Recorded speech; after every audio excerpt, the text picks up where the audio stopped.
نبينا الأمر عليه فلا أحد أبر في قول لا منه ولا نعمي يا ربي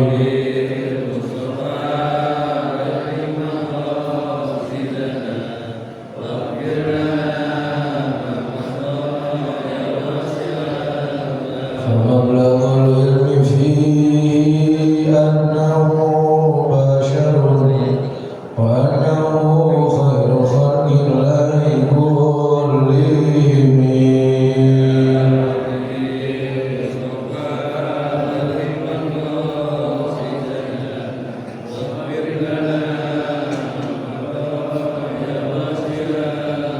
فإنه شمس فضل هم كواكبها يظهرن أنوارها للناس في ظلم يا ربي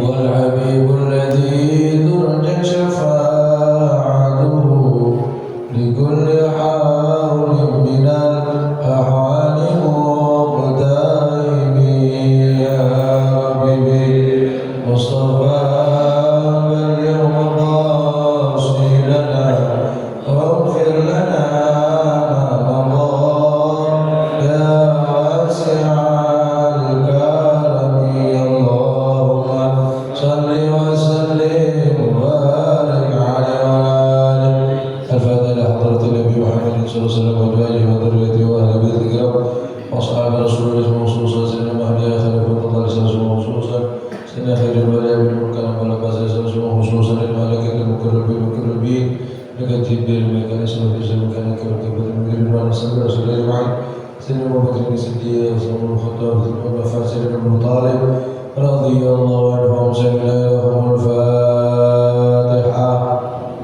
أعوذ بالله من الشيطان الرجيم بسم الله الرحمن الرحيم الحمد لله رب العالمين الرحمن الرحيم مالك يوم الدين إياك نعبد وإياك نستعين اهدنا الصراط المستقيم صراط الذين أنعمت عليهم غير المغضوب عليهم ولا الضالين الفاتحة خصوصا شيخنا ونبره بكيج والكساد وسلسل ورسول وفروه خصوصا سيدنا سيدنا المؤمنين من وصولهم وخصوصا سيدنا سيدنا مغني وليه بسبب جبرسهم وحصولهم وفرش وخصوصا إيه محمد بدري بن كريم مرمان وحصولهم وخصوصا المرحوم بابا من وصولهم وخصوصا الموصولهم لسيدنا وصولهم وفرهم خصوصا المسلم لسلام وصولهم وفرهم خصوصا العزيز بليس الجفري بليس الجفري وصولهم وفرهم وأصولهم وفروعهم من الله لك الشهر والرحمة والمغفرة يعد لنا من بركاتهم وأسرارهم ومآلهم وعلومهم ونفعاتهم في الدين والدنيا الآخرة ثم إلى خصوصنا آبائنا وأمهاتنا وجداتنا وجداتنا ومشايخنا وأساتذتنا وزنا الشباب ثم إلى أرواح خصوصا.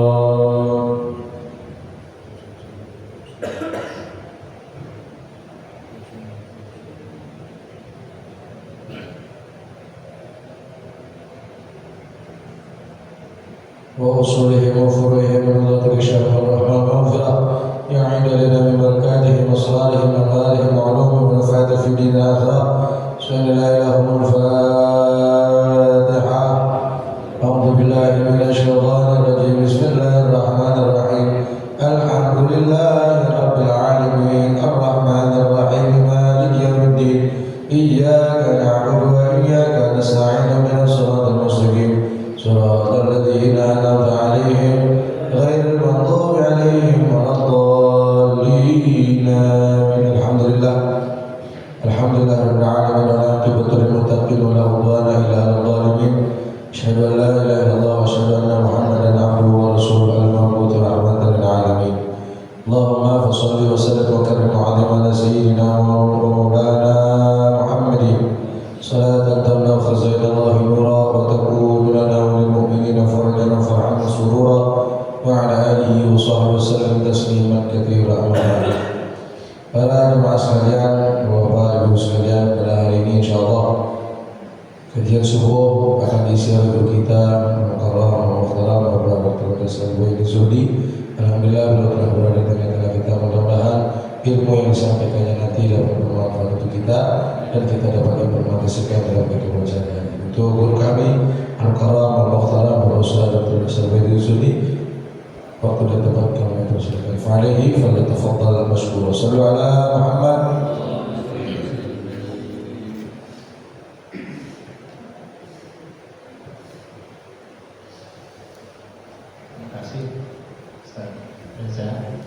Bismillahirrahmanirrahim. Assalamualaikum warahmatullahi wabarakatuh. Alhamdulillah, alhamdulillahilladzi an'amana bi ni'matil iman wa an'amana bi ni'matil islam wa an'amana bi ni'matil ukhuwah. Asyhadu an la ilaha illallah wahdahu la syarika lah. وأشهد أن محمدا عبده ورسوله لا نبي بعده. اللهم صل وسلم على حبيبنا وشفيعنا محمد اللهم صل وسلم وعلى آله وصحبه وأنصاره وجنوده ومن تبعهم بإحسان إلى يوم الجزاء أما بعد. Ibu-ibu, bapak-bapak, hadirin hadirat hamba Allah, jamaah salat subuh masjid Darul Rahman yang insyaallah dirahmati Allah. Puji syukur marilah sama-sama kita panjatkan kehadirat Allah Subhanahu wa taala. Karena dengan nikmatnya di pagi hari yang cerah ini Allah masih memudahkan langkah kita untuk hadir di rumah Allah dalam rangka melaksanakan salat subuh berjamaah. Salawat serta salam telah kita sampaikan pada contoh teladan kita baginda Rasulullah sallallahu alaihi wasallam beserta seluruh keluarganya, para sahabatnya. Insyaallah termasuk kita para pengikutnya yang tetap setia menjalani, mempelajari, menegakkan, membela Islam sampai akhir hayat kita kelak. Amin amin ya rabbal alamin. Ibu-ibu, bapak-bapak sekalian, sebelum saya memulai kajian, mari kita sedikit merenungkan betapa banyak nikmat yang Allah berikan kepada kita di pagi hari ini. Nikmat yang sepertinya tidak habis-habisnya sampai akhir hayat kita kelak terus mengalir dan kita tidak sanggup untuk menghitungnya. Nikmat yang terbesar itu adalah nikmat iman. Allah mudahkan langkah kita untuk terus bisa menjalani ibadah. Allah mudahkan kita untuk bisa meninggalkan berbagai kemaksiatan. Allah mudahkan kita untuk bisa menggunakan seluruh indera kita. Di pagi hari kita bangun tanpa kita sadari, ternyata seluruh anggota tubuh kita masih berfungsi dengan baik. Kita membuka mata, masih bisa melihat, bisa membedakan warna, bisa membedakan benda-benda yang ada di sekitar kita. Kita bisa mendengar panggilan adzan, bisa mendengar suara orang-orang di rumah kita. Tanpa kita sadari, kita masih bisa berbicara, dan kita masih bisa menghirup nafas segar, oksigen yang gratis Allah berikan kepada kita. Dan masih banyak lagi nikmat-nikmat yang lain. Kita ambil segelas air, kita minum. Alhamdulillah kita masih bisa merasakan nikmatnya air putih. Berapa banyak mereka yang untuk minum saja harus dibatasi. Satu hari hanya 1/4 gelas karena kondisi sakitnya. Nikmat-nikmat yang Allah berikan kepada kita ini selayaknya senantiasa kita renungkan untuk kita kita bisa mensyukurinya. Dari rasa syukur ini kita berupaya untuk bagaimana membalasnya dalam bentuk apa, Bapak Ibu? Dari nikmat ini kita membalas dengan bentuk rasa syukur, dengan mematuhi segala perintahnya dan menghindari seluruh larangannya. Berupaya semaksimal mungkin menjadikan sisa usia kita senantiasa dalam kebaikan. Kita tidak tahu berapa lama lagi Allah memberikan jatah oksigen yang boleh kita hirup di dunia ini. Kita tidak tahu apakah kita mampu bertahan untuk terus dalam ketaatan, sehingga kita senantiasa memohon dalam doa-doa kita, Allahumma inna nas'aluka al-huda wat tuqa wal afaf wal ghina. Itu doanya indah banget Bapak Ibu. Ya Allah, kami minta petunjuk dari segala permasalahan kehidupan ini. Kadang-kadang kalau kita sedang nyaman di masjid, rasanya dekat dengan Allah, rasanya apa ya, begitu nyaman dada kita. Tapi begitu kita menghadapi permasalahan, beberapa orang itu justru menjauh dari Allah Subhanahu wa Ta'ala. Dia tidak menyadari itu adalah bagian dari ujian yang Allah berikan kepada kita. Saya punya salah satu murid saya itu, kalau di sekolah itu kan kami wajib menerima anak-anak inklusi. Anak inklusi itu anak ABK. Salah satunya dari anak inklusi yang ada di sekolah saya itu tunanetra. Ada tunanetra di sekolah saya. Terbayang nggak oleh kita Bapak Ibu? Saya menyaksikan baru saya melihat bagaimana keterbatasan yang dia lakukan dibandingkan dengan kita. Kita bisa melangkah dengan nyamannya, ya, keluar masjid bisa milih sendal ya. Nggak salah kan sendalnya ya? Insya Allah Pak Jari nggak salah ya. Udah nggak ada temannya. Bisa milih sendal dengan benar, bisa melangkah ke masjid, ke toilet dengan benar, nggak salah. Masuknya ke kanan, nggak ke kiri kalau bapak-bapak. Murid saya itu untuk berjalan aja satu persatu. Kita dalam 5 menit sudah jauh kemana. Dia ya beberapa langkah saja untuk melakukan berbagai aktivitas, dia tidak sebebas kita. Fabi ayyi ala'i rabbikuma tukadziban. Maka nikmat Tuhan kamu mana lagi yang kamu dustakan? Itu baru satu keterbatasan Bapak Ibu. Ada orang yang memiliki 2 keterbatasan, tidak bisa melihat, tidak bisa mendengar. Berarti selesai ya. Dia tidak pernah bisa tahu, bisa berkomunikasi dengan dunia. Melihat itu untuk kita bisa membaca semua yang ada di alam ini.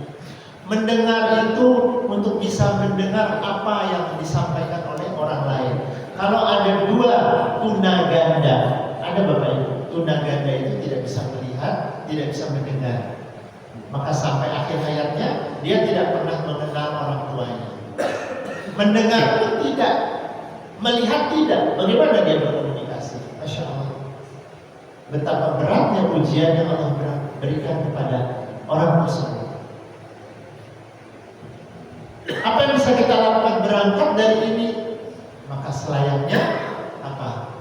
Kita bersyukur, ya Allah, alhamdulillah, ya saya masih berfungsi. Jangan sampai digunakan untuk hal yang tidak baik. Nah, Bapak Ibu sekalian, hamba Allah yang dirahmati oleh Allah, yang senantiasa mendapatkan curahan rahmatnya. Pagi hari ini saya ingin menyampaikan kajian hadis. Saya ambil dari buku kitab Riyadhus Shalihin. Penulisnya Imam Abu Zakaria Yahya bin Syaraf, yang lebih dikenal dengan Imam Nawawi. Buku ini bagus sekali, dipelajari di seluruh dunia, di berbagai pesantren. Ya, selalu saya ingatkan Bapak Ibu, kalau ada kelebihan duit, sisa uang belanja 500.000 ditabung. Nanti kalau udah cukup beli buku ini, nanti dibaca sehari 2 halaman, sehari 5 halaman, supaya kita ada yang mengingatkan kita. Dari hadis yang pernah saya sampaikan kepada Bapak Ibu terkait dengan bagaimana memanfaatkan usia kita, baginda Rasulullah Sallallahu Alaihi Wasallam menyampaikan dari Abu Hurairah radhiyallahu anhu bahwasanya Rasulullah SAW bersabda, anna Rasulullah Sallallahu Alaihi Wasallam qala badiru bil a'mali shalihat. Ini ada satu perintah, gambaran yang disampaikan oleh baginda Rasulullah SAW bagaimana kita memanfaatkan waktu kita. Bersegeralah kalian untuk melaksanakan amal saleh, amal yang baik. Tidak menunda-nunda untuk beramal saleh. Kadang-kadang kita untuk melaksanakan sholat duha itu karena rentang waktunya cukup panjang, entar gitu. Padahal nggak ada kegiatan, entar masih panjang, baru jam 8. Begitu jam 9 ada tamu, ada urusan lain sampai jam 11. Begitu jam 11 lupa sampai jam 12.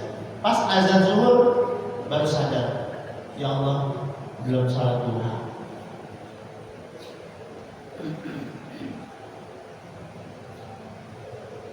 Yang ibu-ibu masih 5 hari lagi utang puasanya. Minggu depan masih ada ya Bu. Bukan hanya ibu-ibu, bapak-bapak yang kebetulan Ramadan kemarin mungkin ada yang sakit, masih panjang. Taunya sebulan lagi Ramadan. Tahunnya 3 hari. Akhirnya masih ada sisa puasa 1 hari lagi, malamnya udah tarawih. Dan berapa banyak kita menunda-nunda pekerjaan baik, menunda-nunda amal saleh. Kenapa? Karena kita menganggap itu sesuatu yang remeh.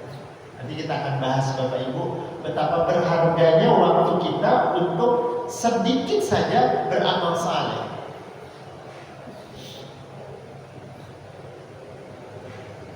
Kalau kita sudah terbiasa melaksanakan amal saleh, maka kita tidak akan pernah menundanya. Ada pengemis nih, ini kesempatan. Jangan bentar nih, kayaknya pengemisnya masih kuat nih. Nah, padahal di kantong ada nih 2 ribuan gitu ya. Bablas sudah nggak ketemu lagi. Hilang kesempatan kita untuk beramal saleh. Lagi ngobrol, ada keinginan untuk berkata yang nggak baik. Ini kayaknya saya bisa nih nggak ngomong ini, tapi nyeplos juga. Maka hilang kesempatan kita untuk menghindari berbuat yang tidak baik. Jadi yang beramal saleh itu 2 ya Bapak Ibu ya. Melakukan sesuatu yang baik atau menghindari untuk tidak melakukan sesuatu yang tidak baik. Itu adalah kebaikan yang terkecil yang bisa kita lakukan. Kalau kita nggak bisa melaksanakan ibadah haji, nggak bisa melaksanakan umroh, nggak bisa berinfak dengan baik, banyak amalan yang kita tidak bisa lakukan. Minimal kita tidak melakukan sesuatu yang tidak baik.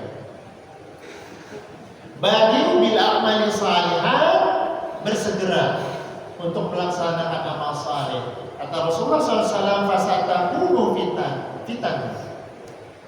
Nanti akan ada satu kondisi fitnah yang luar biasa.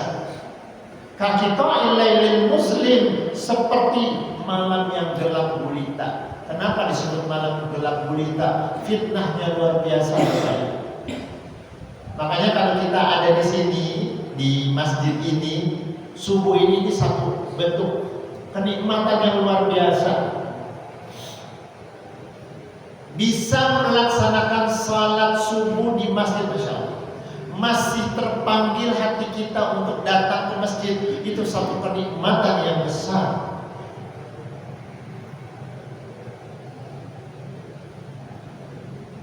Apa fitnah yang besar itu? Kaqita'il muslim yusbihu rajulu mu'minan. Ada satu kondisi di mana seseorang atau seorang laki-laki pada saat pagi harinya masih beriman, wa yumsi kafiran. Ternyata pada sore harinya dia sudah kafir. Masya Allah ya Bapak Ibu. Paginya masih beriman, sorenya kafir. Kenapa kafir?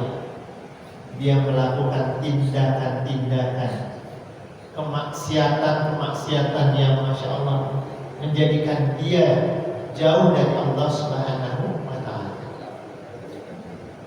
Maka Rasulullah SAW menyampaikan, bagimu segera, jangan ditunda Bapak Ibu. Nih di rumah yang masih nyimpan sesuatu yang menjadikan kita jauh dari Allah, segera dibuang, segera dijauhkan dari rumah kita. Lanjut hadis ini, wa yumsi mu'minan wa yusbihu kafiran. Ada juga seseorang yang pada sore harinya masih beriman, ternyata pagi harinya dia sudah kafir. Yabi'u dinahu bi'ardin minad dunya. Dia menjual, menukar dunianya, menukar agamanya dengan sedikit kenikmatan dunia. Apa dengan sedikit kenikmatan dunia? Apa saja Bapak Ibu? Ya, entah itu harta, wanita, jabatan, supaya dapat posisi ini dia rela melakukan apa-apa saja yang justru menjadikan dia kafir, musyrik. Nah, dari hadis ini selayaknya kita mensyukuri dan bagaimana menyelesaikan sisa usia kita, berlomba-lomba dalam kebaikan. Saya melompat ke bab berikutnya tentang penjelasan banyaknya jalan kebaikan. Ini hadisnya cukup banyak ya Bapak Ibu, jadi saya bacakan artinya saja supaya menjadi pelajaran untuk kita hari ini, ya. Jangan sampai nanti ketika kita kembali kepada Allah yang ada hanyalah penyesalan. Aduh, kenapa saya nggak melakukan ini ya? Kenapa saya nggak melakukan itu ya? Mumpung kita masih bisa.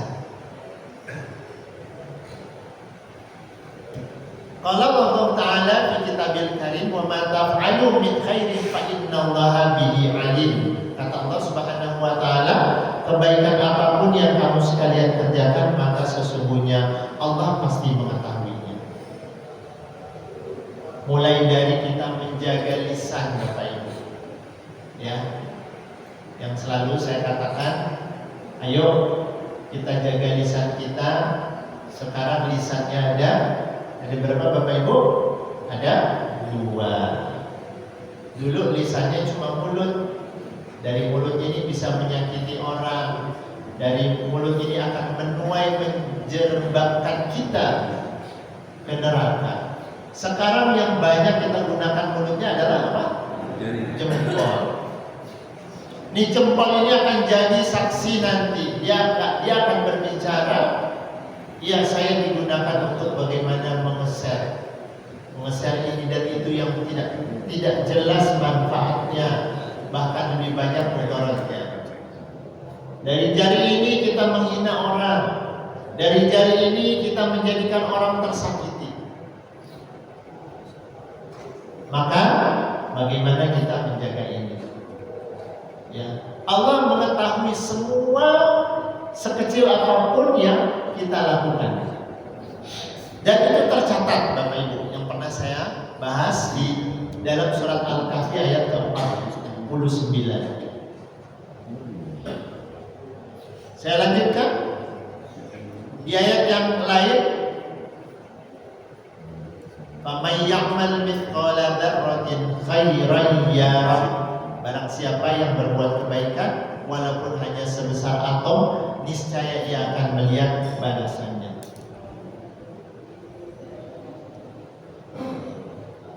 Dari sini apa yang kita bisa lakukan, bahwa sekecil apapun, walaupun saya bukan orang yang kaya, saya masih bisa untuk berbuat kebaikan. Hadis ini berbicara kepada kita bagaimana memanfaatkan seluruh potensi-potensi kebaikan yang bisa kita lakukan, Bapak Ibu. Saya mulai dari hadis pertama. Dari Abu Dzar, Jundub bin Junadah radhiyallahu anhu berkata, saya bertanya kepada Rasulullah SAW, ya Rasulullah, amal perbuatan apakah yang paling utama? Beliau menjawab, iman kepada Allah dan berjuang pada jalannya. Ini yang paling utama ya Bapak Ibu. Beriman kepada Allah. Sudah pernah kita bahas bagaimana yang dimaksud dengan beriman. Percaya kepada Allah bukan hanya percaya, tapi menunjukkan keyakinan kita kepada Allah dengan cara apa yang Allah sampaikan kita jalani, dan meyakini mempersiapkan diri kita untuk bertemu dengan Allah Subhanahu wa Ta'ala. Beliau menjawab, saya bertanya kembali, iman memerdekakan Saya bertanya, memerdekakan budak yang macam apakah yang paling utama? Beliau menjawab, memerdekakan budak yang sangat disayang oleh tuannya dan yang paling mahal harganya. Ini di zaman Rasulullah SAW. Ada keutamaan apa ya Bapak Ibu? Setelah beriman kepada Allah Subhanahu wa Ta'ala, berjihad fisabilillah, memerdekakan budak yang paling disayang. Kalau yang paling disayang itu berarti bagaimana? Harganya mahal. Saya bertanya, seandainya saya tidak mampu berbuat seperti itu, lalu bagaimana? Rasulullah SAW menjawab, kamu membantu orang yang bekerja atau kamu menyibukkan diri agar tidak sia-sia hidupnya. Tuh, masalah. Di level ketiga, kita membantu orang lain sekecil apapun. Ya,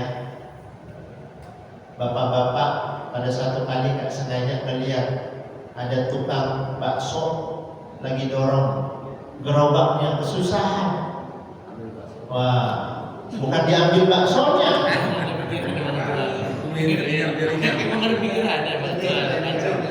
Apa Bapak itu? Bantuin dorong. Setelah bantuin dorong, jangan terus, Mas, baksonya dong satu mangkok. Nah, hilang itu, pahalanya hilang Bapak. Atau apapun juga yang kebaikan yang bisa kita lakukan. Ya, merapikan sendal di sini, ada sendal nih, iseng kita emang, kaki itu iseng. Ini kita udah hafal nih, ini sendalnya si dia nih. Sendalnya Pak Adam. Pak Adam tuh orangnya nggak pernah banyak protes, diam dia. Digeser, niatnya baik.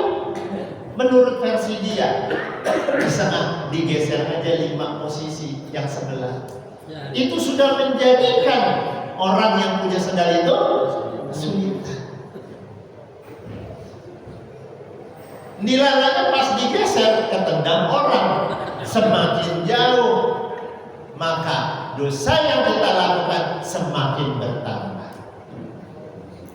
Sederhana ya Bapak Ibu, itu baru urusan sendal. Kenapa enggak begitu melihat ada sedang orang udah bisa jauh 1 meter, pindahin aja, kita udah lihat pasangannya, geser, deketin. Ini malah dipindahin, makin jauh. Itu baru urusan sendal. Kita senang banget. Ada orangnya mau ngambil sendal, malah kita tendang dengan bangganya kita. Gitu ketawa-tawa. Masya Allah. Jadi ingat lagi. Itu sederhana Bapak. Kalau kita bahas sekian banyak kebaikan-kebaikan yang kita lakukan, itu Masya Allah. Ada tetangga lagi nebang pohon, udah gergaji, srek, nggak putus-putus. Kita udah lihat ini harusnya dahannya harusnya agak dibantu, ditarik. Dia sendiri, kita diam aja. Saya pikir itu kan urusan dia, pohon-pohon dia. Lagian daunnya juga sering ngotorin pekarangan, jalannya, udah biarin aja sampai akhir. Padahal itu kesempatan cuma sekali, kita samperin, Pak, saya bantuin ya, kita tarik dahannya sehingga ketika digergaji lebih mudah, nggak sampai 1 menit putus. Itu kebaikan. Membantu orang lain atau apa kata Rasulullah SAW? Menyibukkan diri agar tidak sia-sia hidupnya. Ini umur kita tinggal segini Bapak Ibu. Sibukkan diri dengan kebaikan. 3 hari yang lalu kalau nggak salah, 5 hari yang lalu, ada seseorang bertanya kepada saya, ibu-ibu, dia sempat banyak hafal Quran. Dia biasa kalau sholat malam itu 1 rakaat Al-Baqarah. Al-Baqarahnya 1 rakaat, ibu-ibu loh, Masya Allah, 2,5 juz. Sekarang banyak hilang hafalannya. Surat ini hilang, surat ini tinggal separoh. Ar-Rahman saya tinggal separoh, ini tinggal separoh, gimana? Saya sampaikan, mulai dikembalikan. Waduh, ini otak udah gak nyampe katanya, udah tua. Nah, di saat kita berpikir seperti itu Bapak Ibu, celah telah terbuka untuk setan menggoda kita. Iya, kamu udah tua, gak bakalan bisa ngafal Quran. Hafalan sudah banyak, udah biarin aja. Setan itu tidak menyuruh kepada berbuat kemungkaran. Cukup dia bagaimana menghindarkan kita dari berbuat kebaikan. Dari menghindarkan itu, makin lama makin banyak, akhirnya perbuatan baik itu tidak bisa kita lakukan. Apa yang sederhana Bapak Ibu? Contohnya menunda sholat, kemudian apa lagi? Sekali-sekali gak sholat ba'diyah kan gak apa-apa. Terus setan di sini tuh, udah sekali-sekali gak usah zikir, langsung pulang aja. Kenapa langsung pulang? Tanggung ini filmnya, sinetronnya tanggung banget, pengen tahu gitu. Akhirnya seperti itu setan menggoda kita. Maka Bapak Ibu sekalian, bagaimana kita berupaya setiap menit, setiap detik waktu kita itu kita sibukkan dengan kebaikan. Saya bilang kepada ibu itu, mulai sekarang fokus mana ayat yang mau dikembalikan. Oh, diambil surat apa? Ar-Rahman, dia minta Ar-Rahman. Baru 3 sepotong, 3 separuh. Sampai di mana? Udah nggak bisa, jangan mulainya lagi. Kita ngebut, gimana? Selesaikan 1 ayat. Saya sampaikan, ini 1 ayat sudah hafal, ulang lagi. Kalau sudah hafal, baru nambah 1 ayat. Terus yang lain gimana? Nah, setan tuh menggoda begitu Bapak Ibu. Sehingga kita serasa berat untuk melakukan kebaikan. Dibikin kita itu lalai. Nah, mulai sekarang apa yang bisa kita lakukan? Sekecil apapun. Saya mohon maaf, kadang-kadang kalau ke rumah orang, rumahnya berantakan tuh, rasanya pengen ngerapihin. Ini rumah seorang muslim tapi kayak gini.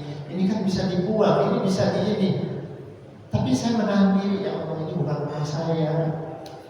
Nah, apa yang bisa Bapak Ibu lakukan yang memang ini menjadi bagian dari tidak menyia-nyiakan waktu? Nah, ibu-ibu boleh nengok ke kanan, kira-kira tatanan mukena yang ada di gantungan itu rapi apa enggak? Nengok ke kanan dulu. Saya berapa hari, ya Allah pengen gitu saya rapiin, tapi gimana rasanya diisi gitu, nggak enak. Udah gitu, ada beberapa yang gelendotnya udah sampai, Masya Allah ini rumah Allah, betapa indahnya kalau rumah Allah ini menjadi tempat yang nyaman buat orang, ya untuk beribadah, ya apalagi hari ini ya banyak pedagang, indah banget. Ngambil air doang, nggak sholat, ngambil air doang, kita pelototin gitu. Melototin itu udah dapat Bapak Ibu, dicatat sama Allah, melototin doang, nggak melototin, cuman miring aja mulutnya, nggak simetris. Mohon maaf tuh, kalau kita yang terbiasa berbuat baik nggak bisa Bapak Ibu. Coba Bu, miring simetris ini nggak bisa. Sini 2, sini 1, bisa nggak Pak Adam? Susah. Tapi orang yang terbiasa hatinya nggak bersih, melihat ini emak cuman ngambil doa kagak sholat, nah dapat dicatat sama Allah Subhanahu Wa Taala. Nyesel kan Bapak Ibu? Padahal kita bisa, Bu, hanya menyapa, Bu sehat, cukup untuk dia tersentuh hatinya. Ya Allah masih ada yang memperhatikan saya. Akhirnya tadinya dia nggak mau sholat, menjadi sholat. Ada orang datang, pedagang lagi, cuma tidur, habis itu tidur. Kita sapa aja, Pak sehat Pak, gimana dagangan? Iya nih dari pagi cuma dapat 3. Ya Allah moga-moga lancar ya. Ketika Bapak Ibu menyampaikan kalimat doa itu bisa jadi menyentuh hatinya. Ya Allah masih ada yang doain saya, akhirnya tadinya dia nggak mau sholat. Atau kita sapa, udah sholat Pak? Belum nih, dia akan dengan senangnya melaksanakan sholat.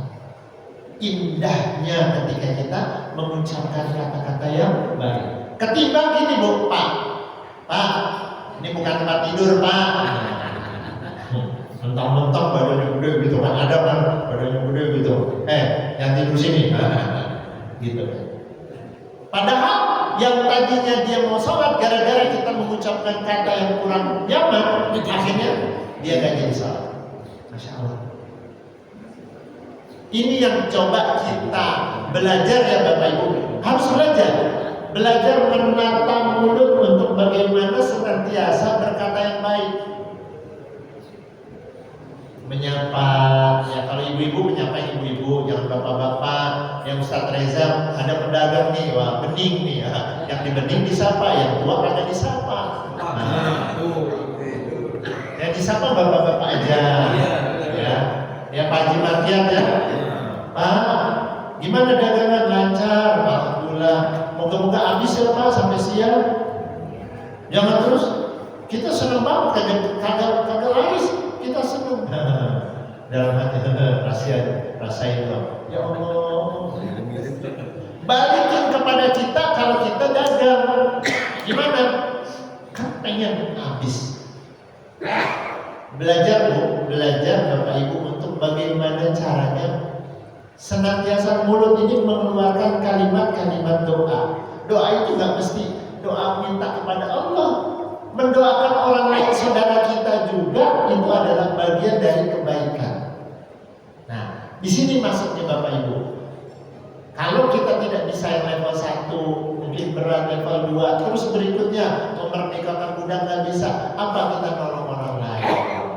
Ya, bantu nih. Ada orang tua yang susah pengen ke wudhu, pegangin. Diliatin aja dari tadi nih, dia udah pegang susah banget, dan diliatin sampai akhirnya kepleset.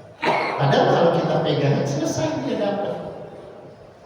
Kenapa tidak bisa? Karena kita tidak terbiasa untuk melakukan kebaikan Bapak Ibu.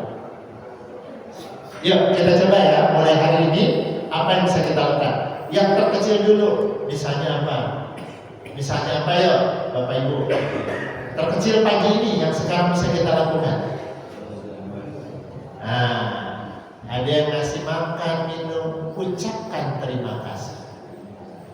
Makasih ya nak. Saya 2 hari yang lalu, apa kemarin? Saya lagi jalan pagi, sampailah ke Johar. Oh, pas pemilu, pilkada itu hari apa? Rabu. Saya jalan pagi-pagi itu sengaja. Jadi ngelihat pas sampai Johar, mata saya kan ngelihat ke TK tuh yang tempat TPS. Nggak ngelihat jalanan, mendadak ada anak kecil, anak ya usia SD lah. Pak, hati-hati Pak di bawah. Saya langsung lihat ada tumpukan kotoran kucing. Ya Allah, Bapak Ibu. Kebayang Bapak Ibu kalau saya tidak diingatkan, itu sepatu saya pakai sepatu olahraga. Udah nginjak, urusannya jadi panjang. Langsung saya bilang, ya Allah makasih ya nak. Kecil Bapak Ibu, tapi Masya Allah, saya senang banget makasih ya nak. Kalau si anak itu nggak peduli gimana? Biarin aja, ceprot. Kenapa? Masya Allah, amin. Iya sisa baik bisa. Indahnya Bapak Ibu. Kalau dia tidak menginformasikan ke saya gimana? Nggak masalah kan? Nggak dosa. Tapi ada satu kebaikan yang biasa kita lakukan, Bu. Nah, ini mengisi hidup kita. Nanti banyak yang bisa kita lakukan untuk kita mengisi sisa usia kita dalam kebaikan. Ya, mulai dari menyapa orang, mendoakan orang, bagaimana menata, apa saja yang bisa kita kembalikan pada posisinya. Kita lanjutkan. Ini kita sampai jam berapa? Bilang. Hadisnya banyak. Saya bertanya lagi, wahai Rasulullah, bagaimanakah seandainya saya tidak mampu untuk melakukan sebagian dari pekerjaan itu? Misalnya kita nggak bisa nolong orang lain, Masya Allah, padahal kan nolong itu tuh yang banyak dapat. Ini yang lagi ngiderin makanan sambil dengerin ceramah, dia ngiderin itu dapatnya 2. Nah, kalau yang duduk dengerin ceramah sambil makan, Tidur. ya. Apa yang bisa kita lakukan? Kata Rasulullah SAW. Beliau menjawab, janganlah kamu berbuat kejahatan kepada sesama manusia. Kejahatan itu bukan yang kayak mencuri. Itu udah levelnya insya Allah kita tidak lakukan ya Bapak Ibu. Kejahatan yang iseng. Kadang-kadang kita iseng. Yang tadi, nendang sendal teman kita, ngumpetin barang teman kita. Itu murid saya itu beberapa kali tuh. Handphonenya dipindahin. Handphonenya dipindahin cukup untuk bikin orang itu panik. Niatnya gimana? Bercanda. Tapi buat orang itu sama sekali tidak nyaman. Di tempat saya ada anak ABK 31 Bu. Anak inklusi. Ada salah satu anak inklusi itu selalu dia digodain sama temannya. Karena dampak emosi dia. Kalau emosi teriak-teriak. Kalau lagi sholat itu gini. Lihat-lihat dia, karena memang nggak paham. Sama temannya digodain. Menjelang komat, dia lapor sama saya. Kebetulan duduknya di saat di depan saya, dia lapor, Pak, ini Pak godain saya, meledekin saya. Saya jawabnya apa? Saya jawab, sabar ya nak. Nggak mungkin orang udah mau komat saya proses anaknya. Kamu jangan godain. Enggak. Kita berikan kekuatan pada dia. Sabar ya nak. Cukup untuk menjadikan dia diam dan menjadikan dia tenang. Memberikan senyum kepada saudara kita pas datang. Waalaikumsalam, gimana sehat Pak Haji? Masya Allah. Kemarin kenapa Pak masuk? Nggak datang. Iya dia lagi flu. Itu sudah menjadikan energinya naik. Dan bisa ya Bu, Bukannya menghindar, nah, ada dia tadinya salah di situ, pindah ke situ. Gara-gara nggak mau ketemu. Kehilangan kesempatan. Jadi apa yang kita lakukan? Janganlah kamu berbuat kejahatan kepada sesama manusia, karena sesungguhnya yang demikian itu termasuk sedekah pada dirimu. Masya Allah ya Bapak Ibu. Berikutnya dari Abu Dzar radhiyallahu anhu, bahasanya Rasulullah SAW bersabda, setiap pagi tiap-tiap ruas dari anggota tubuh salah seorang di antara kamu sekalian harus dikeluarkan sedekahnya. Setiap tasbih itu apa Bapak Ibu? Subhanallah adalah sedekah. Setiap tahmid itu apa? Alhamdulillah adalah sedekah. Setiap tahlil itu apa? La ilaha illallah itu adalah sedekah. Setiap takbir apa? Allahu Akbar adalah sedekah. Menyuruh untuk berbuat baik adalah sedekah, mencegah dari perbuatan munkar adalah sedekah, dan semuanya itu bisa diganti dengan 2 rakaat salat duha. Masya Allah. Ini ruas tubuh kita ada 360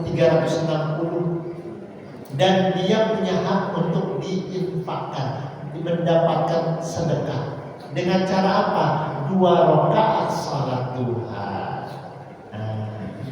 Mulai ya Bapak Ibu ya, kita mulai. Awalnya berat, jadi nggak usah banyak-banyak, cukup 2 rakaat saja. Jangan kan 12 Pak Ustaz. Waduh, itu 12 itu bikin nanti sekarang semangat, besok udah hilang. Nah, 2 rakaat saja. Berapa hari? Nggak usah banyak-banyak Bapak Ibu. 3 hari aja coba. Kalau 3 hari sudah berhasil, lanjut 3 hari. 3 hari lagi sudah berhasil, lanjut 3 hari. Tanpa terasa sudah 40 hari. Kalau sudah 40 hari, dia biasanya menjadi kebiasaan. Kalau sudah menjadi kebiasaan, dia menjadi kebutuhan. Indah ya Bapak Ibu ya. Saya lanjutkan. Dari Abu Dzar radhiyallahu anhu berkata, Nabi SAW bersabda, telah diperlihatkan kepadaku amal-amal perbuatan umatku yang baik maupun yang jelek. Aku mendapatkan dalam kelompok amal perbuatan yang baik diantaranya yaitu menyingkirkan gangguan dari jalan.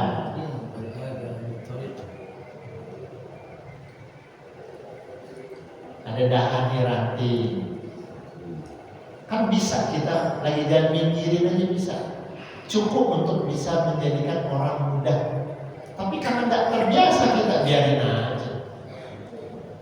Masih ingat kasus apa itu yang waktu orang Jepang ngebersihin stadion itu apa? Pertandingan bola ya di Istora ya. Di Gelora Bapak Ibu. Saya merinding. Itu dia orang Jepang. Yang mungkin notabene-nya belum beragama Islam. Dia melihat sampah itu dipungutin.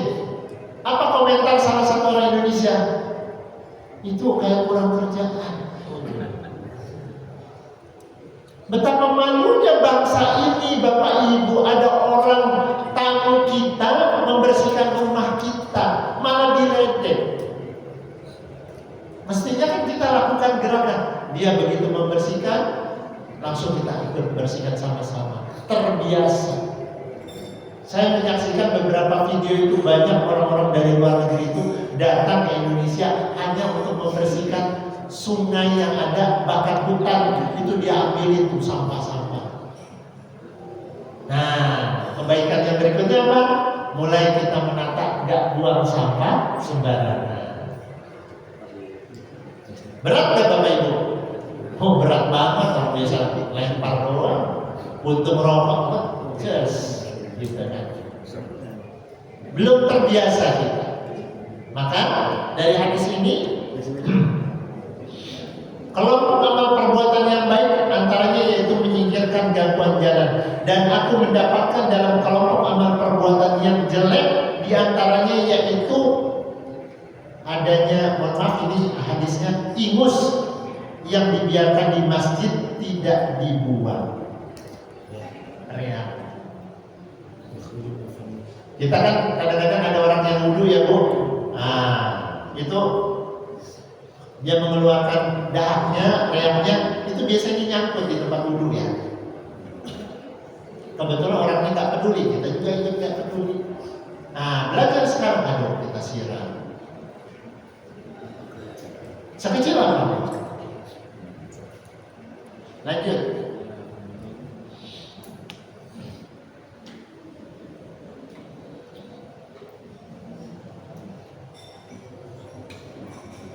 Dari Abu Dzar radhiyallahu anhu berkata, Nabi bersabda kepadaku, janganlah sekali-kali kamu mencemooh perbuatan baik seberapapun kecilnya, walaupun perbuatan baik itu hanya berupa penyambutan terhadap saudaramu dengan muka yang berseri-seri.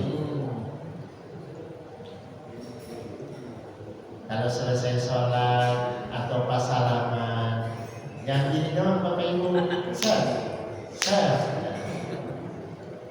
pegang tangannya, pandang wajahnya. Sallallahu alaihi. Pandang wajahnya, berikan senyum yang ikhlas. Bisa nggak? Bisa. Pas yang salaman dia lagi. Pura-pura ini. Pura-pura ngobrol sama yang sebelah. Gimana? Supaya dia nggak bertatap muka. Mulai kita bersihkan hati kita, Bapak Ibu. Ya. Mulai kita bersihkan. Kenapa? Ketika ada dendam dalam diri kita, itu sulit untuk kita bisa melakukan kebaikan-kebaikan berikutnya. Kalau ada dendam, kita terhalang Bapak Ibu. Makanya kalau kita, mohon maaf ya Bapak Ibu ya, kalau kita berat ke masjid, nangis kita, istighfar segera. Astagfirullah ya Allah, ada apa saya kok nggak bisa ke masjid? Apa kemaksiatan apa yang menghalangi saya untuk tidak bisa ke masjid? Udah siap-siap nih, terus mules perut. Normal ya Bapak Ibu ya, normal ya. Sehingga kita nggak dapat sholat berjamaah, nangis Bapak Ibu. Istighfar, ya Allah kenapa? Ada apa ya Allah? Kenapa saya nggak bisa sholat berjamaah pada kloter pertama? Istighfar segera. Kalau kita berkata yang tidak baik menyakiti saudara kita, istighfar. Astagfirullahaladzim ya Allah, tolong jaga mulut saya ya Allah. Kalau kita masih melakukan perbuatan yang iseng, langsung istighfar. Astagfirullah ya Allah, kenapa? Kenapa dari situ Allah akan menahan kita untuk berbuat kebaikan-kebaikan yang lainnya. Ketika kita melakukan satu kemaksiatan, maka terhalang kita untuk berbuat kebaikan berikutnya. Maka Bapak Ibu, mulailah kita melakukan sekecil apapun kebaikan itu, maknanya sangat besar.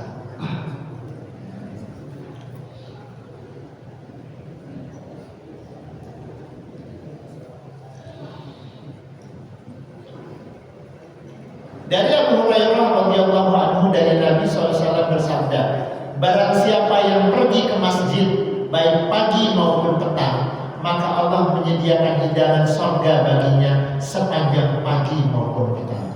Masya Allah.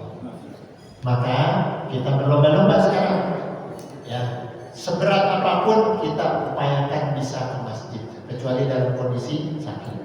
Mulai kita jangan bawa sendiri, mulai kita targetkan satu orang bawa berdua aja. Ini tetangga sebelah nih, ya belum bisa ke masjid, kita tegur dulu. Pak, Bu, salat dulu ya Bu, di masjid yuk. Sudah cukup. Setelah itu terserah Allah untuk membuka hati dia. Minimal dari kita menjaga untuk senantiasa bisa ke masjid. Dari Abu Hurairah radhiyallahu anhu berkata, Rasulullah SAW bersabda, wahai wanita-wanita Islam, janganlah sekali-kali seorang tetangga itu merasa hina untuk memberi sedekah kepada tetangganya walaupun hanya kikil kambing. Nah, tunjang kalau bahasa Minangnya tunjang. Jadi Bapak Ibu, maksudnya apa nih? Bukan kikil kambingnya. Maksudnya ketika kita masak, kita berbagi pada tetangga. Sisihkan nih sekarang, hari ini tetangga depan rumah, 2 hari lagi yang sebelahnya. Membangun ikatan persaudaraan. Kalau gak pernah ngasih, apa yang kok kasih lagi? Oh. Udah hatinya enggak nyaman. Senantiasa yang keluar itu bukan kebaikan, hanya sumpah serapah. Belajar nahan, Bu. Belajar nahan. Kalau udah di sana, dibalik, ditutup dengan kalimat-kalimat doa. Orang dia nggak pernah bermuka manis sama saya, setiap saya lewat, tegur aja Bapak Ibu. Bu, oh, Masya Allah tuh langsung kan direspon. Pak, ya masjid dulu Pak. Sampai di akhirnya apa? Merasakan kenyamanan bersama kita. Kita ingat bagaimana? Ingat ya Bu, kisah Rasulullah senantiasa ditipukin sama orang Yahudi. Setiap berangkat ke masjid ditipukin sampai pada satu kali, kok gak ada yang nipuk saya? Mana? Ditanya. Ada nggak kita gitu? Kalau kita biasa dijahatin, terus hilang yang jahatin, seneng kan? Alhamdulillah, biarin deh. Mana tuh orang? Rasulullah kebalikannya Bu. Kemana yang biasa nipuk saya? Ditanya, lagi sakit. Dah disamperin sama Rasulullah, kaget dia. Ini yang biasa saya tipukin malah orang pertama yang menjenguk saya. Dari situ apa? Allah membuka hidayah, memberikan hidayah, membuka hatinya, dia masuk Islam. Hidayah itu gak mesti harus melalui seorang ustaz, Bapak Ibu. Bisa jadi oleh sekecil kebaikan yang kita tidak sadari. Hanya menyapa, Pak, sehat. Sederhana, sehat. Gimana kondisinya? Udah, ya Allah. Selama ini mungkin bisa jadi istrinya, anaknya gak peduli sama dia. Ada orang lain tetangganya menyapa, Pak, gimana kondisinya? Udah sehat. Itu menjadikan dia semangat. Besok saya mau ke masjid. Gitu ya Bu ya. Jadi kalau punya masakan nggak apa-apa sisain semangkok kecil. Mau ngirim nih pada nenek-nenek yang di ujung nih, ya. Minta tolong deh. Ya, apa Ma? Manggilnya Ma apa Ma? Ma, apa Ma? Tuh anterin tuh nenek-nenek yang di pojok. Jawabannya apa? Tar. Ditembak maknya. Tar, tanggung nih gamenya. Tar. Udah mau menang nih. Langsung begitu ibu memanggil yang mana Bu? Ma, itu yang pojok. Oh, iya. Pas datang ternyata lagi sakit. Waalaikumsalam Dek. Siapa tuh? Reja. Ada apa? Nih dari Mama. Waduh, senangnya minta ampun. Ya Allah, keluar itu doa semua. Ya Allah, mudah-mudahan lancar rezekinya, sehat walafiat, panjang sekali. Kita nggak tahu. Kenapa? Tertular anak gadisnya, Masya Allah. Nenek-nenek mana tuh kira-kira? Saya nggak tahu di jamnya ada nenek-nenek dia apa kagak. Keluar Depok merah. Gitu ya Bapak Ibu ya. Sederhana, tapi itu kebaikan yang nilainya besar. Nanti kita lihat di akhirat. Lanjut ya. Dari Abu Hurairah radhiyallahu anhu dari Nabi SAW beliau bersabda, iman itu mempunyai 70 atau 60 lebih cabangnya. Yang paling utama adalah ucapan La ilaha illallah. Dan yang paling rendah adalah menyingkirkan gangguan dari jalan. Malu adalah sebagian dari cabang iman. Insyaallah. Yuk, ini ada hadis bagus banget. Ini saya nggak pernah mau melewatkan hadis ini, Bapak Ibu. Dari Abu Hurairah radhiyallahu anhu bahwasanya Rasulullah SAW bersabda, pada suatu saat ada seorang laki-laki berjalan. Kemudian di tengah-tengah perjalanan dia merasa haus sekali. Ia mendapatkan sebuah sumur, maka ia turun ke dalamnya. Ada sumur, turun untuk minum dan meminum daripadanya. Dia turun nih, kan kalau masuk sumur kan susah ya. Hanya minum untuk ambil airnya, minum di sumur itu. Sudah selesai, lepas dahaganya. Kemudian ia keluar dari sumur itu. Tiba-tiba ada seekor anjing yang menjilat-jilat tanah karena kehausan. Lantas orang itu berkata, anjing ini benar-benar telah kehausan, sebagaimana saya tadi juga kehausan. Anjing itu nggak bisa turun ke sumur, nggak bisa ngambil air. Ia terus turun, laki-laki itu, ia terus turun ke sumur lagi dan mengisi sepatunya dengan air sampai penuh. Kemudian ia menggigit sepatunya sehingga ia naik ke atas sumur itu. Lantas ia memberinya minum kepada anjing itu, dan Allah memuji perbuatan orang itu karena menolong anjing. Kalau udah dipuji sama Allah, Bapak Ibu, Masya Allah. Kebayang gak? Dia mengorbankan apa? Pertama, turun. Kedua, dia mengorbankan sepatunya sehingga basah. Karena nggak ada wadah, nggak ada bekas botol air mineral segala macam. Dia isi air dengan sepatunya. Bawanya gimana? Berarti kan sumurnya dalam kan? Dia harus tangannya bebas. Digigit sepatunya, digigit. Masya Allah tersenyum kepada orang itu. Ibadah itu tidak mesti harus cuma sholat, zakat, puasa, tapi kebaikan kepada binatang. Dan Allah memuji perbuatan orang itu karena menolong anjing. Kemudian Allah mengampuni dosa-dosanya. Para sahabat bertanya, ya Rasulullah, apakah kalau kita menolong binatang juga mendapatkan pahala? Beliau menjawab, menolong setiap makhluk yang mempunyai limpah itu mendapatkan pahala. Masya Allah. Kayaknya semangat nih mau lihat ada kucing kelaparan, aduh langsung pulang ngambil makanan. Indah hidup kita Bapak. Di dalam hadis yang diriwayatkan oleh Bukhari dikatakan, kemudian Allah memuji perbuatan orang itu dan memberi ampunan kepadanya serta memasukkannya ke dalam surga. Masih di hadis dengan periwayat yang berbeda.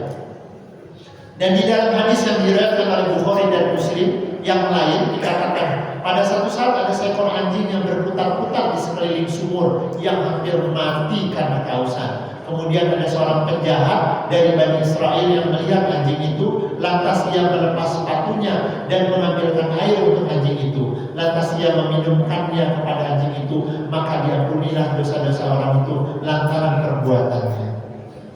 Masya Allah, indah banget ya Bapak Ibu ya.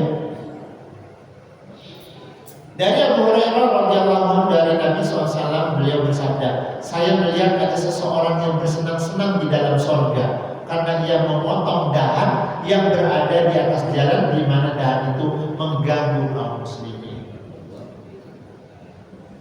Rasulullah bilang, saya melihat ada orang-orang yang sedang bersenang-senang di surga gara-gara memotong dahan yang mengganggu orang lewat di jalan. Masya Allah. Kita tidak tahu Bapak Ibu, yang mengantarkan kita ke surga itu perbuatan baik yang mana. Jangan meremehkan, bisa jadi cuma nganterin air itu, kopi, aqua, teh manis, itu mengantarkan orang itu ke surga. Kenapa? Karena ikhlas. Gara-gara senyum ibu ke tetangga yang selama ini sakit, akhirnya mengantarkan kita ke surga. Masa cuma senyum doang bisa masuk surga? Kita nggak tahu. Gara-gara senyuman kita kepada tetangga itu menjadikan dia mendapatkan hidayah.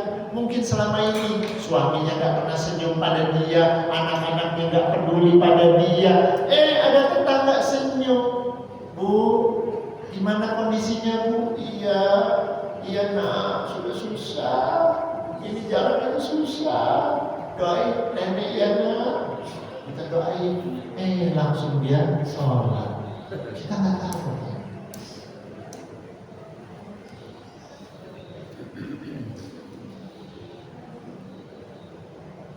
Dalam riwayat Bukhari dan Muslim dikatakan pada satu saat ada seseorang berjalan, kemudian dia mendapatkan dahan duri di jalan itu, kemudian dia menyingkirkannya. Maka Allah memuji orang itu dan mengampuni dosa-dosanya. Dari Abu Hurairah radhiyallahu anhu berkata, Rasulullah SAW bersabda, barang siapa yang berwudu dengan menyempurnakan wudunya, kemudian ia mendatangi sholat Jumat serta mendengarkan, memperhatikan khutbah, maka diampunilah dosa yang dikerjakan antara hari itu sampai hari Jumat berikutnya, dan ditambah dengan 3 hari. Dan barang siapa yang memegang-megang batu, maksudnya bermain-main sewaktu ada khutbah, maka sia-sialah Jumatannya. Ini di zaman Rasulullah nggak karpet kayak gini ya Bapak Ibu, duduknya di pasir. Nah kadang-kadang ada batu sambil dengerin khutbah, main batu gitu. Itu sia-sia, cuma main batu. Apalagi ngobrol, apalagi main HP. Saya pernah lihat itu, Masya Allah, sedih juga melihat orang selama khutbah dia asik main HP. Nah, ini sesuatu yang kecil tapi ternyata memberikan manfaat yang banyak ketika kita bisa melaksanakannya. Dari Abu Hurairah radhiyallahu anhu bahwasanya Rasulullah SAW bersabda, apabila seseorang yang muslim atau mukmin itu berwudu, maka ketika ia membasuh mukanya, keluarlah dari mukanya itu setiap dosa yang diperbuat oleh kedua matanya karena melihat sesuatu yang diharamkan bersama-sama dengan air itu, atau bersama-sama dengan tetesan air yang penghabisan. Ini mata ini suka melihat yang gak benar. Ternyata kata Rasulullah SAW, ketika kita berwudu, ini dosa yang dilakukan oleh mata ini berguguran sampai tetesan terakhir. Nah, lanjut. Apabila ia membasuh kedua tangannya, maka keluarlah dosa yang diperbuat oleh kedua tangannya itu karena memukul yang tidak benar bersama dengan air itu atau bersama-sama dengan tetesan air yang penghabisan. Apabila ia membasuh kedua kakinya, maka keluarlah dosa yang diperbuat oleh kedua kakinya karena berjalan yang tidak benar bersama-sama dengan air atau bersama-sama dengan tetesan air yang penghabisan, sehingga keluarlah semua dosa-dosanya dan menjadi bersih lagi. Insya Allah ya Bapak Ibu ya, kelihatannya gampang. Makanya setelah ini ayo kita mulai benahi wudhu kita. Karena ternyata dari wudhu itu kita mencuci tangan sambil diniatkan Bapak Ibu, ya Allah bersihkan tangan hamba, jauhkan tangan hamba dari perbuatan yang tidak baik. Ketika membasuh muka, gugur semua dosa-dosa karena mata kita, karena mulut kita. Makanya wudhunya kita niatkan dengan baik.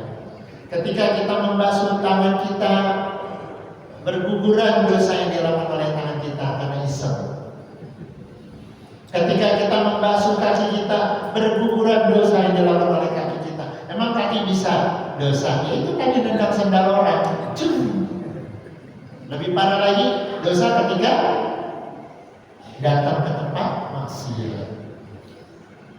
Berguguran, tapi bukan begitu habis sholat terus datang lagi. Bukan, itu ya Bapak Ibu. Kan udah dosanya udah hilang nih. Oh berarti bisa dong kerjain lagi teman saya kan gitu kan. Ini tangan pindahin.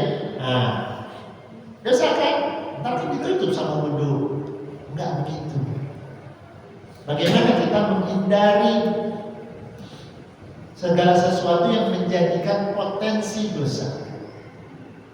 Ya, ada yang bilang nih pernah dia pulang umroh, kalau sholat di Masjidil Haram itu sama saja dengan berapa kali? 100.000 kalinya sholat di masjid biasa. Berarti saya nggak usah sholat lagi dong. Masih ada. Bukan begitu Bapak. Udah ditutup. Enggak boleh. Jadi artinya pahala itu adalah pada saat kita melakukan sholat itu. Kembali ke tanah air, saya udah hitung 100.000 sehari 5 kali. Ya berarti 100.000 bagi 5, ya 20.000. 20.000 nah, dibagi 365 hari. Berapa tahun nih saya berarti gak usah sholat? Enggak gitu Bapak. Tetap kita laksanakan sholat.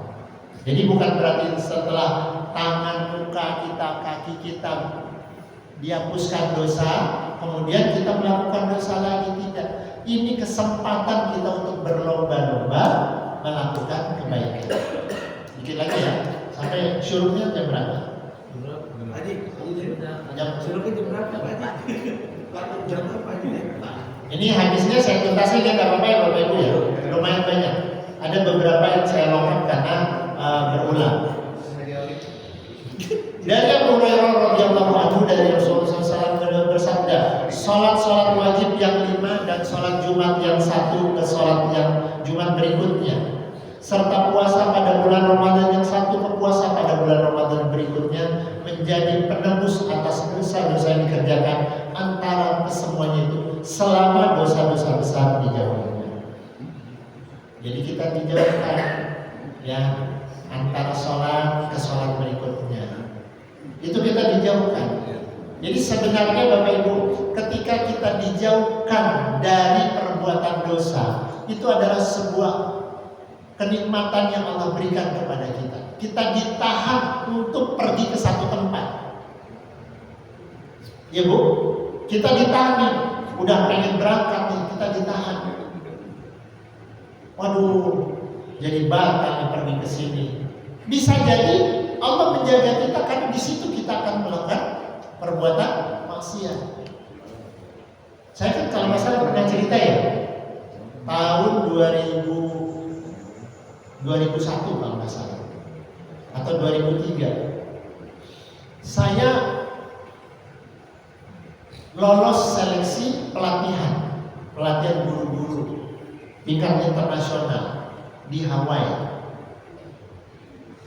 Setelah lulus seleksi, waduh, dananya gimana nih? Naik pesawatnya, hotelnya.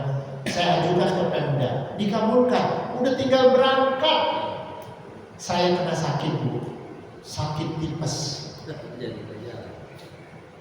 Bangun aja nggak kuat. Dulu belum ada handphone, saya masih tinggal ngontrak di yang pojok dekat Pak Haji itu. Saya ninggalin telepon ke panitia di Hawaii itu, telepon mertua saya di Akasia 4. Ditelepon kan, pakai bahasa Inggris, ada dia menyebutkan namanya Albaini, oh ya sebentar gitu. Jalan lagi, lumayan itu dari sini sampai ke kira-kira rumahnya Ahmad lah, dari sini ke rumah Ahmad tuh lumayan kan jauh. Saya pelan-pelan lagi sakit. Udah sampai sana Pak, ya udah ditutup lama-lama. Gak kuat Bapak. 20 kilo saya turun waktu itu. Ini rambut dicabut copot, saking panasnya. Masya Allah. Gimana kalau kita berprasangka yang buruk? Ya Allah gak adil. Cuma 2 orang dari Indonesia Bapak. Pesertanya dari seluruh dunia. Waduh, ya Allah. Tapi saya berpikir, mungkin Allah menyelamatkan saya. Kalau saya ke sana, saya bisa jadi berbuat maksiat. Hawaii. Ntar pas turun pesawat disambut lagi sama tarian ogel-ogel. Murid saya pada datang Bu. Murid saya datang, ada 2 kelompok murid.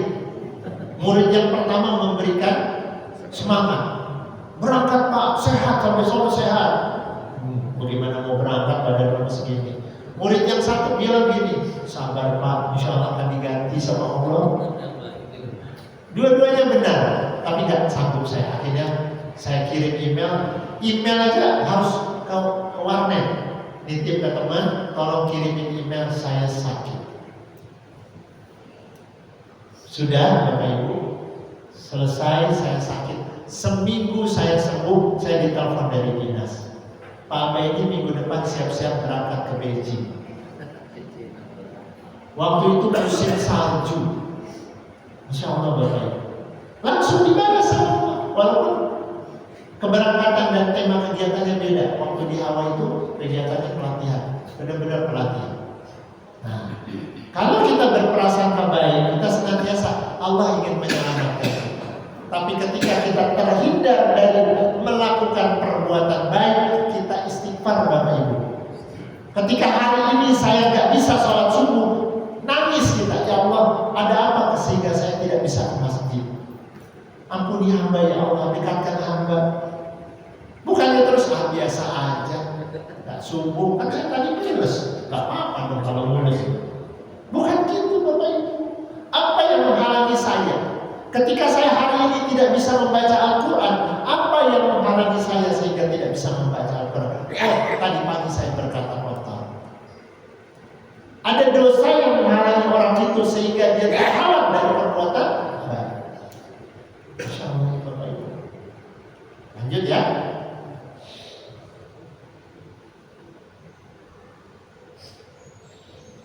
Dari Abu Hurairah radhiyallahu anhu berkata, Rasulullah SAW bersabda, maukah kamu sekalian aku tunjukkan sesuatu yang dapat menghapuskan dosa-dosa dan mengangkat derajat di surga? Para sahabat menjawab, baiklah ya Rasulullah. Beliau bersabda, menyempurnakan wudhu pada waktu-waktu yang tidak disukai. Maksudnya gimana di waktu tidak disukai? Dingin. Saya pernah lihat tuh, nggak sengaja ada. Saya lihat sih, oh bukan di sini, di stasiun. Pas saya sholat di stasiun, mahasiswa, saya tahu itu mahasiswa. Jadi keran dinyalain, cuma kakinya cuma gini-gini aja. Sedih rasanya. Nah, sekarang kita mulai perbaiki dulu kita ya Bapak Ibu ya. Ya, ini belum selesai hadisnya. Menyempurnakan wudhu pada waktu-waktu yang tidak disukai, memperbanyak langkah ke masjid dan menunggu sholat setelah selesai sholat, itulah yang harus kalian utamakan. Kalau memang tidak ada aktivitas, boleh kita menunggu dari maghrib sampai isya. Dari Abu Musa al-Asy'ari radhiyallahu anhu berkata, Rasulullah SAW bersabda, barang siapa yang senantiasa menjaga sholat subuh dan sholat asar, niscaya dia masuk surga. Kok subuh dan asar hadis ini? Ya tentu ada maksudnya Rasulullah. Bisa jadi sholat asar itu sulit, yang kita menggampangkan udara sampai rumah aja nanti misalnya. Dari Abu Musa al-Asy'ari berkata, Rasulullah SAW bersabda, apabila seseorang itu sakit atau sedang bepergian, maka dicatat baginya amal perbuatan seperti yang biasa dikerjakan pada waktu ia tidak bepergian dan pada waktu ia sehat. Jadi kebiasaan-kebiasaan yang kita sudah lakukan, pada satu saat kita tidak lakukan karena sakit atau karena kita sedang bepergian, maka kita dicatat melakukan perbuatan itu. Bapak Ibu biasa sholat duha. Pada satu kali safar ya, pulang kampung nggak bisa dapat sholat duha, tetap dicatat melakukan sholat duha Bapak Ibu. Masya Allah kan?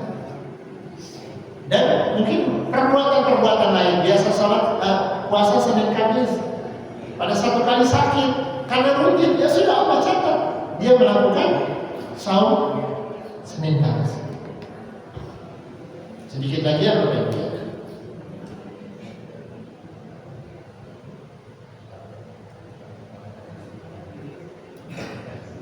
Dari Jabir radhiyallahu anhu berkata, Rasulullah SAW bersabda, seseorang muslim yang menanam tanaman, kemudian dia makan dari hasil tanaman itu, maka itu termasuk sedekah baginya.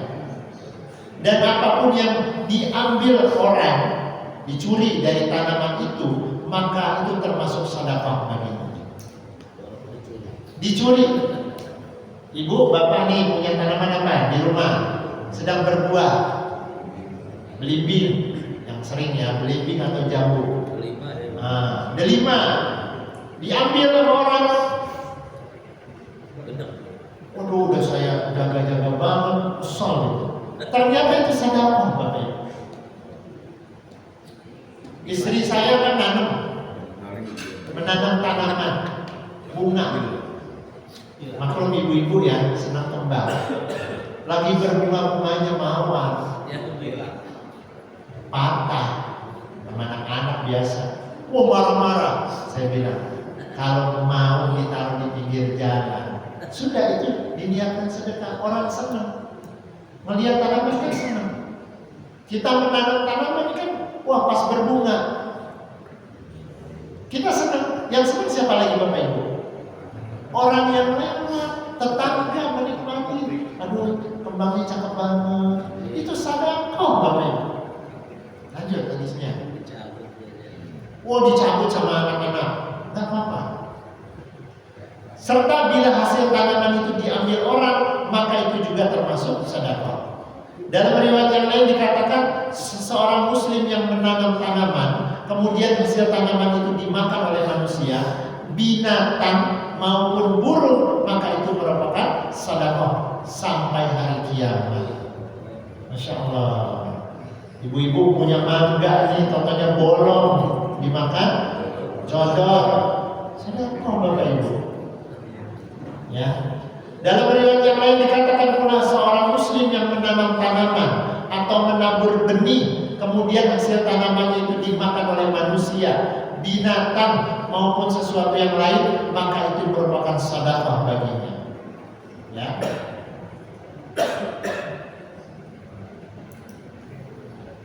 Nah, ini menarik Bapak Ibu. Dari Jabir radhiyallahu anhu berkata, orang-orang Bani Salimah ingin berpindah rumah yang dekat dengan masjid. Jadi kelompok Bani Salimah ini pengen pindah supaya dekat dengan masjid. Berita itu terdengar oleh Rasulullah SAW. Kemudian beliau bersabda kepada mereka, saya mendengar bahwasanya kamu sekalian ingin pindah yang dekat dengan masjid. Mereka menjawab, benar ya Rasulullah, kami ingin pindah rumah dekat dengan masjid. Beliau bersabda, wahai Bani Salimah, tetaplah kamu pada rumahmu yang sekarang, karena bekas langkahmu akan dicatat. Tetaplah kamu pada rumahmu yang sekarang, karena bekas langkahmu akan dicatat. Sampai 2 kali. Dalam riwayat yang lain dikatakan, setiap langkah itu mengangkat 1 derajat. Demikian juga yang diriwayatkan oleh Bukhari dan Anas. Jadi Bapak Ibu yang rumahnya jauh dari masjid, langkahnya lebih panjang, lebih banyak. Yang rumahnya depannya rumah kuning ini ada orang kaya, nah itu pahalanya beda, ya. Sama yang rumahnya nyebrang sana, Johar, jauh-jauh dari Johar, mana kelompok Johar? Naik motor apalagi kagak melangkah berarti kan? Nah, wah saya nggak mau nih naik motor nggak melangkah, tetap Bapak Ibu dihitung, ya. Maka berlomba-lomba kita untuk melangkah ke masjid. Terakhir ya, bisa ya.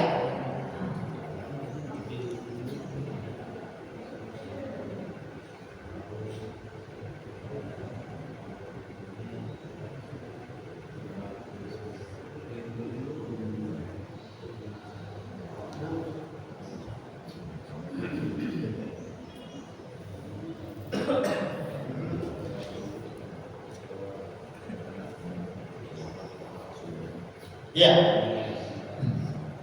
Dari Anas radhiyallahu anhu berkata, Rasulullah SAW bersabda, sesungguhnya Allah sangat suka terhadap seseorang yang apabila makan makanan lantas ia memuji kepadanya, maksudnya kepada Allah, atau apabila ia minum minuman lantas ia memuji kepada Allah. Ini salah satu adab seorang muslim Bapak Ibu. Ketika kita dikasih kenikmatan minum, walaupun hanya air putih, kita minum alhamdulillah. Itu memuji itu alhamdulillah. Bisa ngopi, nyeruput itu enak banget ya. Seruput itu enak. Alhamdulillah. Makan masuk mulut, aduh, agak enak, ada garamnya nih. Terus kita apa? Mengeluh. Ini makanan agak ada rasanya. Seorang muslim selayaknya menghindari mencaci makanan atau minuman. Karena Allah memberikan salah satu kenikmatan, kita masih bisa makan. Seberapapun kondisinya, hindari mencaci makanan atau minuman. Kalau kita nggak suka, tinggalkan. Aduh, nggak enak nih. Udah, diam. Rasulullah SAW pernah mendapatkan kiriman anggur. Biasanya Rasulullah kalau anggur itu dibagi kepada istrinya Aisyah. Hari ini itu anggur dimakan sendiri. Dimakan sendiri sampai habis. Ini Aisyah nanya nih, kok Rasulullah tumbenan nggak pernah nggak memberikan kepada aku. Akhirnya memberanikan diri Aisyah. Ya Rasulullah, biasanya engkau membagi kepada aku. Ya Aisyah, hari ini aku tidak berikan kepada engkau, karena kalau aku berikan, aku khawatir engkau akan berkomentar dengan anggur ini. Ternyata anggurnya asam. Sama sekali Rasulullah tidak menunjukkan wajah masam ketika makan. Betapa indah. Ini pun perbuatan baik. Bapak Ibu sekalian, ini rangkaian dari hadis yang Masya Allah indah banget ya. Hari ini kita bersemangat untuk berbuat baik, sekecil apapun kebaikan yang bisa kita lakukan, ya, sampai enggak sekedar apa, menyapa, tersenyum pada saudara kita adalah saudara. Semoga ini menjadi penguat kita, menjadikan bagaimana kita menyisakan sisa usia kita hanya dalam kebaikan. Ini yang dapat saya sampaikan. Semoga menjadi manfaat untuk kita semua. Saya akhiri bila taufiq wal hidayah. Assalamualaikum warahmatullahi wabarakatuh. Waalaikumsalam warahmatullahi wabarakatuh. Mengucapkan terima kasih atas ilmunya berkat Bapak Ustaz Al-Wali Zuhdi. Mudah-mudahan apa yang beliau sampaikan kita dapat implementasikan dalam kehidupan sehari-hari. Nama kita pada hari ini adalah berbuat baik kepada sesama. Kita nggak tahu perbuatan baik mana yang dapat mengantarkan kita ke surga Allah Subhanahu wa Ta'ala. Intinya adalah berbuat ajar, nanya sama orang, nyapa sama orang, berbuat baik nanya dulu. Belum tentu kita berbuat baik, dia bilang baik, belum tentu juga. Ada nenek-nenek nyebrang, nenek-nenek nyebrang dalam apa ini? Wah, kata Pak Saudara ini saya tuntun nenek-nenek, balikin lagi, padahal mau nyampe itu dari tanya dulu sih, gue udah susah kayak dibalikin lagi katanya. Nggak jadi nenek, mau nyebrang, nanya lu gitu jangan nenek-nenek bisa nyebrang lagi, baru gue susah payah nyebrang di sebelah balikin lagi kembali, jangan tuh. Awas saya tanya tuh, nek mau nyebrang, iya nak, baru dia nek, saya tuntun aja, aku nyebrang jadi susah dibalikin lagi. Jangan sampai gitu tuh ya. Mudah-mudahan kita kadang gitu. Ada waktu 5 menit bagi yang mau bertanya, mau silakan. Ya, terima kasih Ustaz. Saya juga punya program ini Pak Ustaz, Amuba. Amuba itu kan kecil ya, membelah diri gitu ya. Kalau satu itu kan nggak ada apa-apanya. Tapi kalau dia sudah berkumpul menjadi satu yang banyak, itu kekuatannya luar biasa. Amuba itu A-nya aman bagimu, M-nya menyenangkan bagimu, terus B-nya bermanfaat bagimu. Tingkatannya yang paling tinggi itu bermanfaat. Itu insya Allah diterapkan di sekolah, walaupun kelihatannya belum berhasil 100%. Yang berikutnya tentang Amuba itu ingin diterapkan juga di Masjid Ar-Rahman. Bapak Ibu di depan ini yang sebelah kanan ya, ada semacam katedral Bu ya. Alhamdulillah ini atas perkarsaan Pak Adang dan kawan-kawan sudah jadi katedralnya. Tinggal isinya. Nah, itu Bapak Ibu ya. Jadi saya tertarik dengan kajian kita hari ini. Jadi kalau ada teman-teman kita pedagang pada tiduran di situ, dia haus, minum di situ, jangan ini sholat kan ya, minum aja. Jangan gitu, mau sholat mau tidak, siapkan dulu. Tempatnya sudah ada, tinggal isinya Bapak Ibu. Apa isinya ya? Bisa kopi, bisa minuman yang lain, ditunggu Bapak Ibu. Walaupun Bapak Ibu tidak memberikan, ya memang dari masjid juga ada. Tapi ketika Bapak Ibu berpartisipasi, alangkah baiknya yang ada itu tidak sia-sia. Ditunggu Bapak Ibu kehadirannya untuk ke sana, apakah berbentuk makanan atau minuman atau barangkali nitip uangnya, ada panitianya yaitu Bu Esi dan kawan-kawan. Itu saja Pak Ustaz. Mudah-mudahan kajian kita hari ini menambah semangat kita untuk beribadah. Terima kasih. Assalamualaikum warahmatullahi wabarakatuh. Waalaikumsalam warahmatullahi wabarakatuh. Ada lagi ingin bertanya?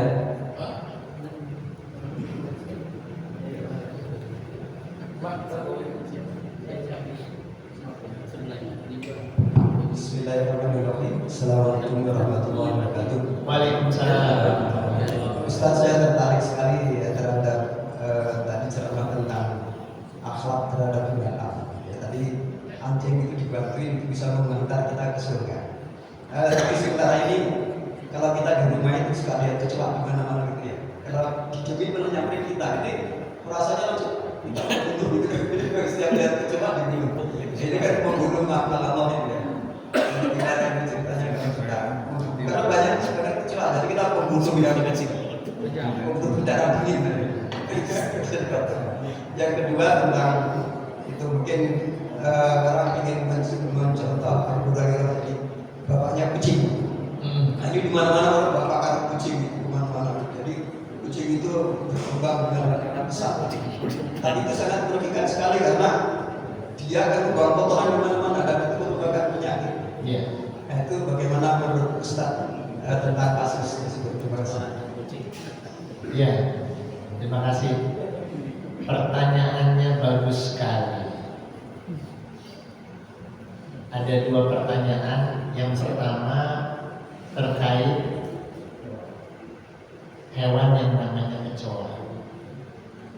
Nah, Bapak Ibu, kita Rasulullah SAW menyampaikan ada beberapa hewan yang kalau itu membahayakan boleh dibunuh. Ya, hewan yang sifatnya merusak.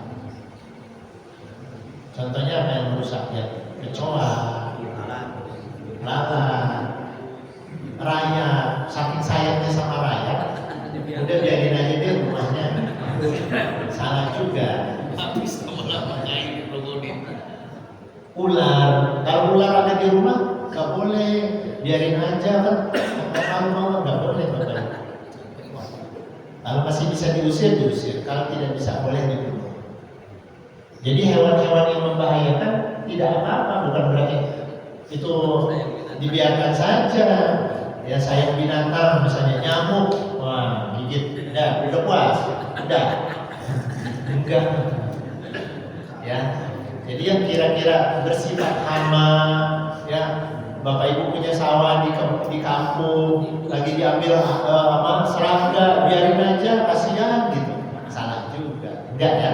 Jadi jangan salah memahaminya. Kalian sifatnya merusak itu boleh kita bunuh. Kemudian bagaimana dengan kucing? Ini pertanyaan udah yang keberapa? Saya beberapa kali ngisi di pengajian, pertanyaannya sama. Masalah kucing. Bapak Ibu senang kucing tapi pikirkan dampaknya. Kalau kita cuma senang ngasih makan tapi akan memberikan kesan tidak baik pada tetangga kita, itu tidak boleh. Waduh, saya kasih makan tapi pas buang kotorannya di mana-mana. Kucing siapa? Kucing kita. Akhirnya jadi masalah ke tetangga. Nah, jadi kalau kita mau memelihara kucing, pastikan kotorannya tidak mengganggu tetangga. Pastikan kotorannya tidak najis di rumah kita. Kan kucing hewan yang bisa kita latih. Ya, buang kotorannya, kencingnya itu bisa kita sediakan tempat. Jangan sampai rumah seorang muslim penuh dengan kotoran, najis jadinya. Akhirnya kita tidak sah. Ibadah kita tidak sah. Kita sayang binatang tapi untuk urusan kotoran kita nggak tahu jawab. Nah, itu yang tidak boleh. Jadi Bapak Ibu, ada ranahnya lagi. Kalau kita memang penyayang kucing, pastikan kucing itu kita urus. Waduh, kasihan nih kucing di depan rumah, kita kasih makan sehingga akhirnya dia senang ke rumah kita. Tapi kita nggak masukkan ke dalam rumah, cuma kotorannya jadi di sepanjang jalan itu. Kita harus bertanggung jawab. Gimana membersihkannya? Kalau nggak sanggup, jangan kita lakukan, Bapak Ibu. Kalau kita nggak sanggup membersihkan kotorannya, sudah. Gimana solusinya? Berikan makanan di tempat yang jauh. Waduh, nih kucing nih kayaknya belum makan nih. Ayo kita panggil, kita arahkan ke tempat yang agak jauh di lapangan sehingga dia tahu, oh ya, buang kotorannya tidak mengganggu tetangga kita. Seperti itu ya Bapak Ibu ya. Bukan berarti terus kita menelantarkan kucing. Kalau kita mau memberikan makanan enggak apa-apa. Cuma pastikan karena nih kotorannya. Jangan sampai rumah seorang muslim, mohon maaf ya Bapak Ibu, itu bau. Bau apa? Bau kotoran. Ya, kan kita perlu misalnya tetangga kita, saudara kita datang, begitu masuk aromanya aroma kotoran. Karena kan udah biasa nggak nganggap itu kotoran, ya sampai kering dibiarin aja gitu, masya Allah, jangan. Ya, jadi pastikan ketika kita menyayangi binatang, rumah kita bebas dari najis. Ya, kemudian bagaimana tetangga kita tidak terganggu oleh kotoran yang ditimbulkan oleh binatang tersebut. Gitu ya Pak? Cukup, ada lagi masalah kucing? Masalah burung? Semua yang punya hewan burung juga itu kan aroma kotorannya kan ya bau. Kita harus rajin, kalau senang piara burung ya harus berani untuk membersihkan. Udah nyiram ya, kita bersihkan kandangnya kan di jalanan, di pinggir jalan. Selesai ditinggal aja.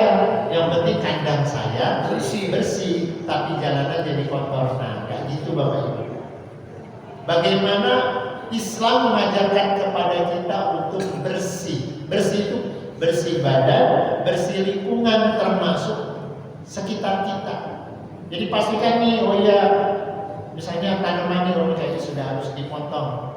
Nah, kita sampaikan kepada RT sini, Pak, ini kayaknya tanamannya harus dikurangi. Jadi kita peduli. Ini yang memang harus kita lakukan. Itu ya Bapak Ibu ya. Ada lagi? Ada lagi.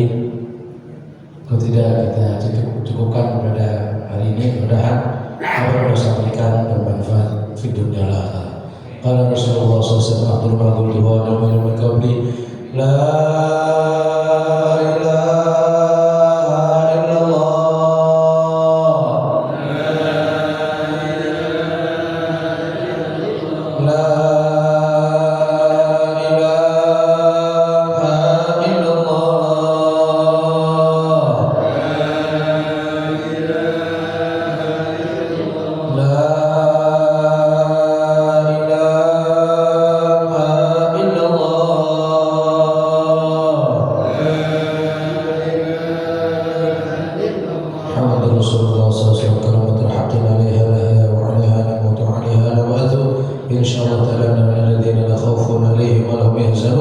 Subhanakallahumma wa